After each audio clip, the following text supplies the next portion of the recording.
I'll never forget the feeling of wonder that came over me when I saw my first firefly.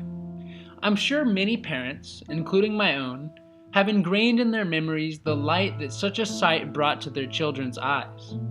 I remember feeling both amazed and utterly grossed out at the sight of all the smushed bugs throughout my dad's car grill when he came home from a long road trip. My parents recall with great joys memories of catching horny toads that were as numerous on the Texas plains as fire ants and flies are today. These fond memories are harder to recreate these days. Many of us feel a creature-shaped hole in our lives, but have no clue how it got there, nor did we notice this process unfolding. We don't need a statistic to tell us that something is direly wrong. I could sit here and tell you how species are disappearing at 1,000 times their natural extinction rate, 45,000 times for amphibians, or how we lose 200 species a day, but no numbers can reach you like the realization that your own kids are missing out on a beautiful part of life that once filled you with awe. I haven't seen a firefly since I was a little kid. The car comes back from road trips a little cleaner than it used to. The closest thing I've ever seen to a horned frog is a mascot at a college football game. These are just some of the ways that the global ecological crisis has hit home in my own life. Today, I want to tell you another story from home.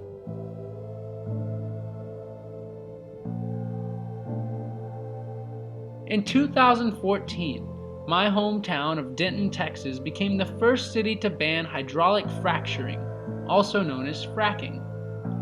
Fracking is a process for extracting natural gas using high-pressure injection of water, sand, and chemicals into the ground. This creates cracks in the rocks through which natural gas and petroleum can flow freely.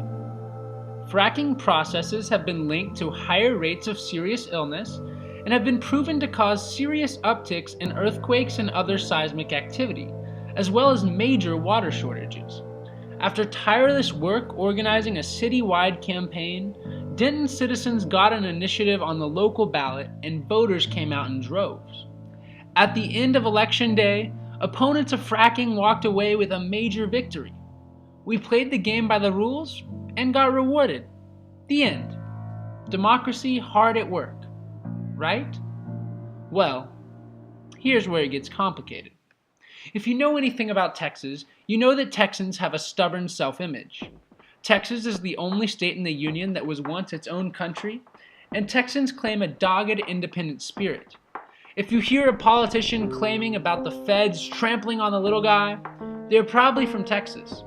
You might get the impression that Texas would embrace a bottom-up grassroots democracy for all its exaltation of the little guy. But it turns out the state of Texas isn't against supreme federal power out of principled love for local control. They just want to be the top of the food chain. To give one example, for years I heard talking heads and politicians from my state rail against Common Core, big government intervention in the education system. I would have thought that they dreamed of a self-directed education system free from standardization, but turns out they just wanted students to be forced to learn their standards. Now, back to the story. Not too long after our ban, the state of Texas, remember the champions of local rights, passed a law that essentially said cities can't ban fracking. We, the common people, played the role of active citizens and took on the corporate giants, but our champion was nowhere to be found. That is, until they came back with a piece of paper at the end of a metaphorical bayonet, pointed straight at us, of course. As you can imagine, the whole town was outraged. Never fear! Our duly elected and honorable city council would save us. More shattered dreams. They actually rolled over and threw up their hands. Sorry. So everyday people went out to where the machines were set to begin fracking and physically put their bodies in front of them, finally bringing the machines to a halt. The city council sent out the police and arrested the people for enforcing the ban. After continued arrests, the energy died down and the police were able to overpower the people. The fracking continues to this day, despite Denton being consistently ranked worst air quality in Texas. What are the lessons here? First, we truly stopped fracking when everyday people put their bodies on the line.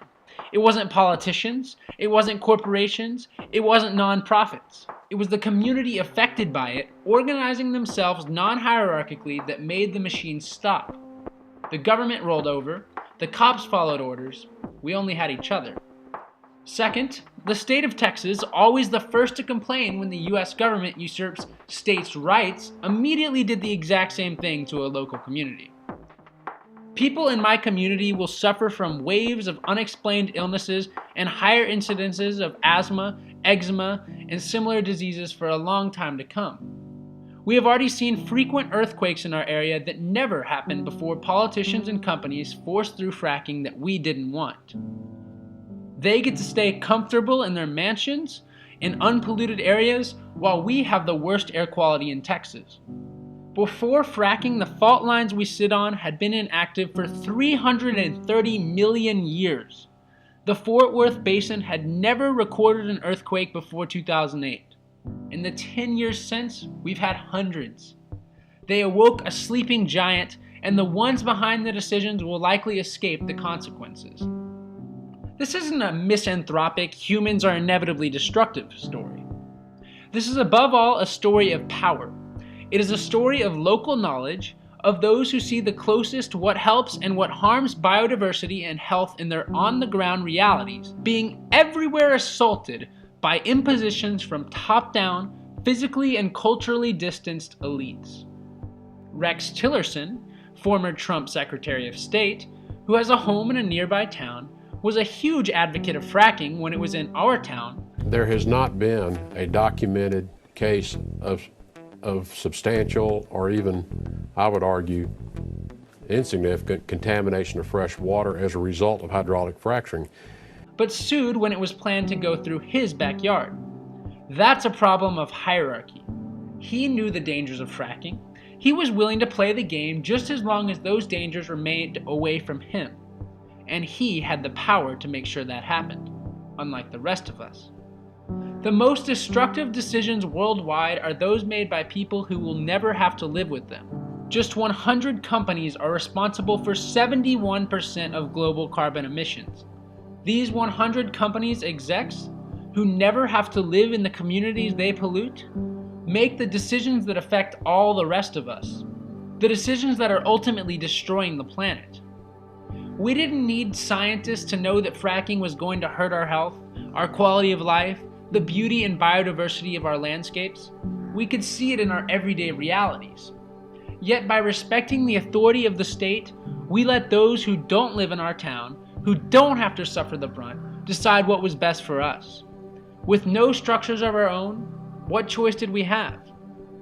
Faced with overwhelming evidence that our current extractive and grow-or-die economy is killing the planet, the state is embracing extraction and grow-or-die imperatives, privatizing more and more formerly protected land for extraction. The global market is based on the idea of grow or die, but we live on a planet with finite resources. Since 1970 alone, the number of land animals has declined by 40%, we've lost 4/5 of all freshwater species, and we've wiped out more fish in terms of biomass than what is currently left in fisheries worldwide. Ecosystems are chain reactions. Every species affects all the others, so don't expect that our current lifestyle is sustainable. This isn't just species going extinct. Scientists consider this the 6th mass extinction event in the planet's history, and the first brought on by human activity. Yet every day on the news, I hear talking heads bowing down to worship the god of economic growth. Something has got to give. What I am saying is that it is only in the last few hundred years, with the rise of global capitalism, which depends on endless growth, and highly mechanized state-style socialism, that the planet has faced such an existential threat from humans. This standard of living, this reality where everyone has an iPhone, everyone has a personal car, is going to disappear sooner than you think. We put temporary comforts ahead of long-term sustainability. I don't know what is going to replace capitalism or state socialism, but something will have to, and fast. Between ecological destruction and rapid automation, the traditional old-style economies are becoming obsolete. The question we have to ask is, do we want bureaucratic, techno-elite, monolithic, and hierarchical systems to be the replacement? Or do we want self-organized, organic, and non-hierarchical systems fit to the needs of local communities to replace the old? If we accept the premise that those closest to the consequences of a decision know best how to make that decision, then we know that any future sustainable economy will have to be powered by strong, decentralized communities. In order to build strong communities, we have to overcome the social isolation that we have grown so accustomed to here in America and places like it. Not so long ago in America, most of us belonged to social clubs in our towns that tied us to one another. We often voluntarily chipped into local funds so that if a neighbor got sick, we could help them cover their care. If a person responsible for reporting children or spouses died, we could make sure the surviving family members were provided for.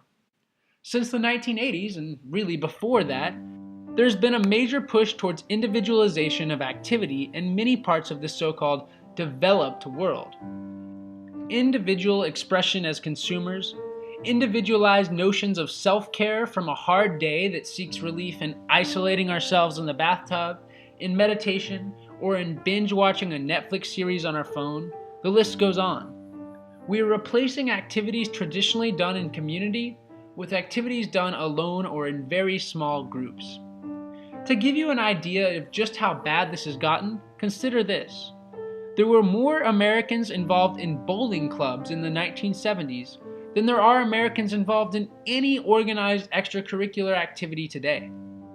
By getting to know our neighbors on a more tangible level and reestablishing networks of shared survival, we can rebuild strong communities, creating a local base that is collectively in tune to our local needs and desires.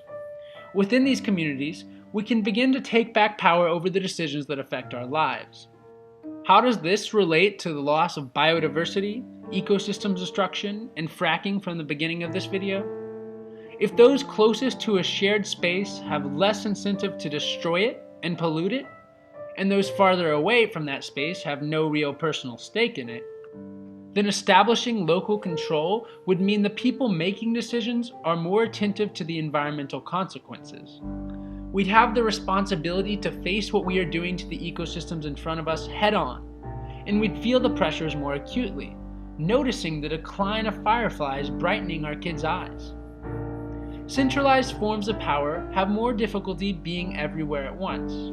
At some point, the cost becomes too high for them to operate on the peripheries, and they begin to withdraw most of their resources to areas where they have more control. This is one reason we're seeing these sacrifice zones in once prosperous Rust Belt towns, places like Flint, Michigan. But if we don't have strong, autonomous, and local power to fill these vacuums, then we just get neglected communities.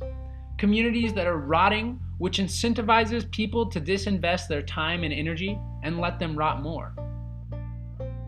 If we set to work building these strong communities through community organizing, as governments fail to meet the needs of communities, these networks of mutual aid can essentially step in and replace the state. These networks can link up wherever they arise and shift resources around and help each other out. Once again, people know far better what they and their neighbors need than politicians do. And if we create the spaces to make directly democratic decisions together and ways to enforce them, I believe we will find greater happiness and control over our lives. We should seek to establish resilient, autonomous, and self-governing, directly democratic, communities that don't outsource power to politicians, that live ecologically, and limit hierarchy. Luckily for us, we're not without models to light a path forward. On the large societal scale, we have the Zapatistas in Chiapas, Mexico, and Rojava, northern Syria, both of which I have talked about in previous videos. Both places encompass hundreds of thousands to millions of people who have kicked out the government, spread power around to as many people as possible, organized women and ethnic minorities, and set about undoing the environmental damage that state and heavy industry has done to their natural features, all while reclaiming traditional knowledge on how to be stewards of the land. We have the Zone à défendre, or Zone to Defend, in rural France, where resident farmers called for activists and ecologists to come build homes and tend the land in the path of a proposed airport that would destroy the beautiful marshy ecology of the bocage.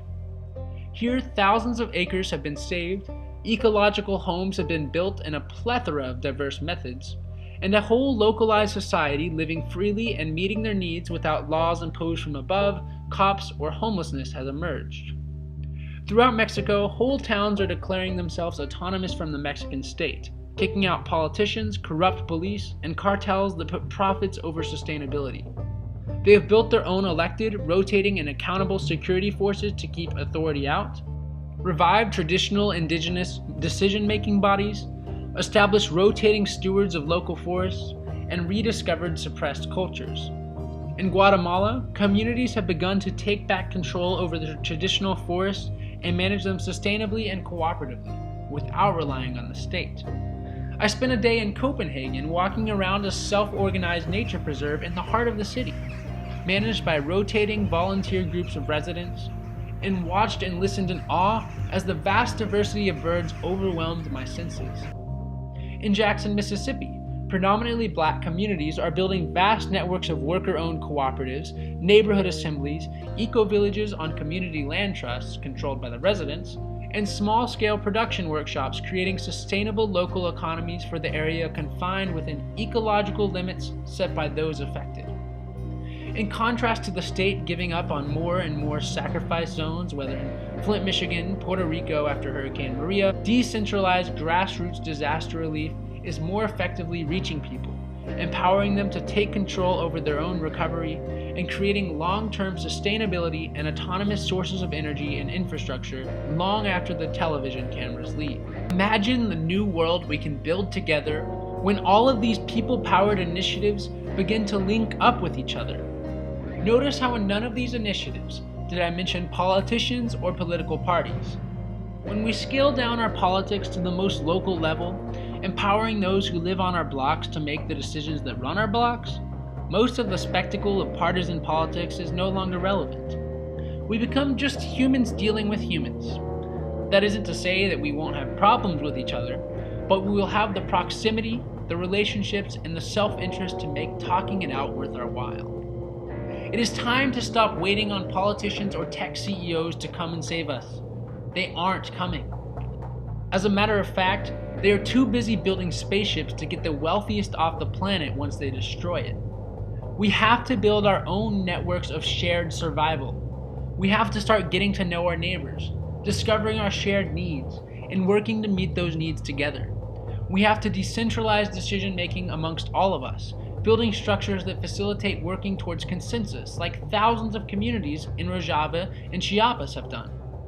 At the same time, we can find like-minded communities around the world and exchange ideas and goods between each other, building intricate web-like support networks that blur political and cultural borders.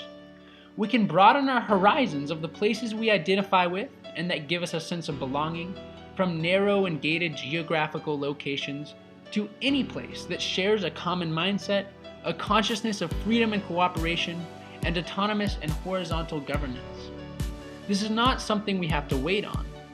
We can educate each other on how spaces that people call home around the world have begun to carve out autonomy for themselves. We can call on each other for support and start as small or as big as we need. The important thing is that we don't hesitate, that we make the road by walking, even if we have to go back and repair the path along the way. Even if somehow we are wrong about the coming ecological crises, even if we have misjudged the crises we already face, we can still come out of this as stronger neighbors, better friends, and tighter-knit communities. And that is a good outcome whichever way you slice it.